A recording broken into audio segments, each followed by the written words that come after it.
3 years ago, a game that would push PC hardware to extents never before was released. This game was Crysis by Crytek.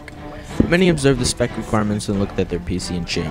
The lucky few that did get to play often thought graphics when Crysis was brought up. But what about the game itself? Potential buyers thought. Are graphics the only thing Crysis is good at?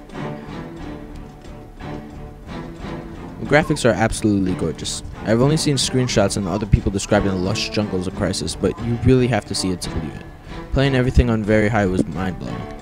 I did have to dumb it down at some points, even though running on an extremely high-end machine. But even on everything at high, the game still looked amazing. Efficiency is the problem with Crysis, but the end result almost makes up for it. The sounds of Crysis are beautiful to behold, from the helicopter rotor spinning as it shoots bombs to wipe you off the face of the planet, to crabs crawling slowly onto the shore. I was blown away each and every time. Each gun sounds just as it's supposed to, and the voice acting is pretty top-notch. Soldiers crying in agony as jets fall out of the sky around you really adds to the immersion factor.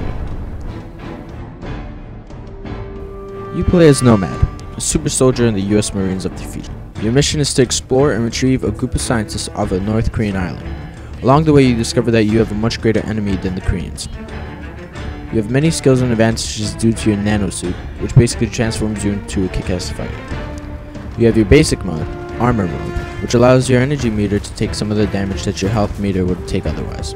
Then you have Strength mode, used for jumping extreme heights, throwing enemies far away, or even just taking out a guy with a swing of the fist.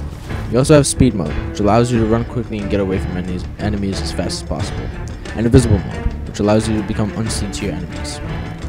Sure, the powers sound cool and mixing them looks like a lot of fun, but that's where Crysis bears its flaw. It was a lot of fun experimenting at first, but when the battle starts, you're sticking to one main power. Once your energy is depleted because you got Shot Wall and Armor mode, you can't switch out because there's no more energy left. Other than the power system, the game is extremely solid. Shooting mechanics are amazing. Gun customization allows you to take on battles the way you want, and requires you to use your head. Weapon variety is alright, and the AI is a hit or a miss.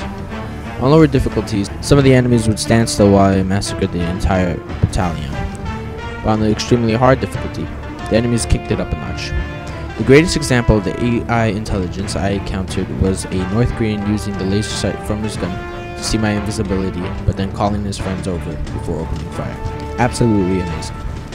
Vehicles in the game help you complete your mission, or they can make you grab your keyboard and destroy it.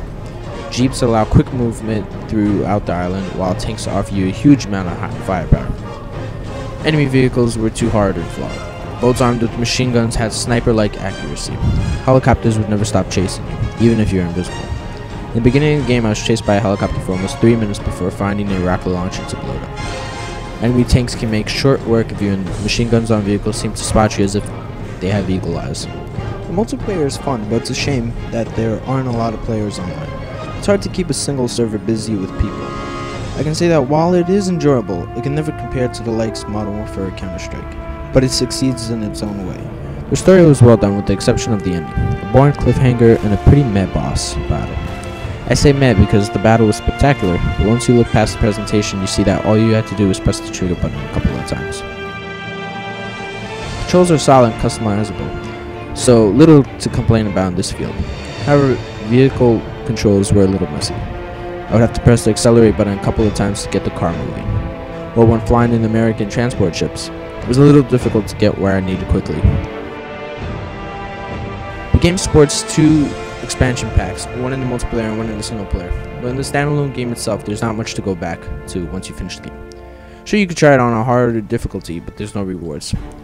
In conclusion, if your computer is good enough to handle this beast, I say go for it. There's a lot of fun in the island and Crysis waiting for you to behold.